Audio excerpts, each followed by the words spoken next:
আজি ৰাতিপুৱাতে ওলাইছোঁ আমি আটাইবোৰ এটা বিশেষ কামৰ কাৰণে। আচলতে বহুত দিনৰ পৰা এই কামভাগ কৰিব লগা আছিলে, কিন্তু বিভিন্ন কাৰণত হৈ উঠা নাছিলে।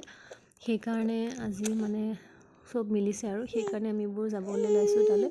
আৰু ক'ত গৈছোঁ আপোনালোকক দেখাম বাৰু, ভিডিঅ'টো শেষলৈ চাই থাকিবচোন। আৰু এইফালে তেওঁলোকৰ ঘৰ আহি পোৱাৰ পিছতে জানক ধনক ল'ব দিলোঁ, অলপ লোৱাচোন। তাই আজি ৰাতিপুৱাৰ পৰাই শুই উঠাৰ পৰাই পাপাকেই আছে। সেইকাৰণে বোলো যোৱা, পাপা যিহেতু ঘৰত ল'বই নাপালে, আৰু সেইকাৰণে বোলো যোৱা অলপ পাপাই ল'ব। আৰু তাইও চাওকচোন ইমান যে ভাল পায় নহয় দেউতাকক। আমি তেওঁলোকৰ ঘৰ গৈ পোৱাৰ পিছতে ভাইটিহঁতো পালেগৈ। আৰু এইফালে আমাৰ টিকলুটোক দেখাই দিছোঁ দেই, আমাৰ সৰু বাবু। আৰু ইমান ধুনীয়াকৈ সি চাই আছে চাওকচোন। আপোনালোকক যে কৈছিলোঁ বিশেষ কাম এটাৰ কাৰণে আহিছোঁ। আচলতে বহু দিনৰ পৰা এই কামভাগ কাৰণে ৰৈ থকা গৈছিলে।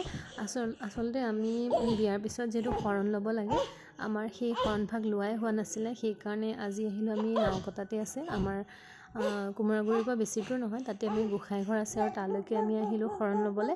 আৰু ইয়াতে আমি শৰণ লওঁতে আচলতে আমাক মায়ে ক'লে যে কি শৰণ ভজন দুয়োটাই লোৱা যাওক। সেইকাৰণে শৰণ ভজন দুইভাগেই লোৱা গ'ল, আৰু সেয়ে আপোনালোকক অলপমান দেখাই দিলোঁ। যিহেতু আমাৰ গোটেই চাৰিজনকে একেলগে শৰণ দিয়ে, গতিকে আমি দুজনে শৰণ লৈ উঠাৰ পিছতে ভাইটিহঁত গ'ল শৰণ ল'বলৈ।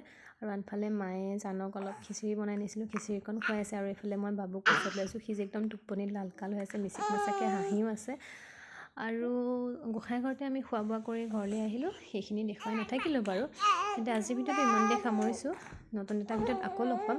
ইউটিউবত যদি চাই আছে চেনেলটো ছাবস্ক্ৰাইব কৰিব, আৰু ফেচবুকত যদি চাই আছে পেজটো ফ'ল' কৰিব। বাই।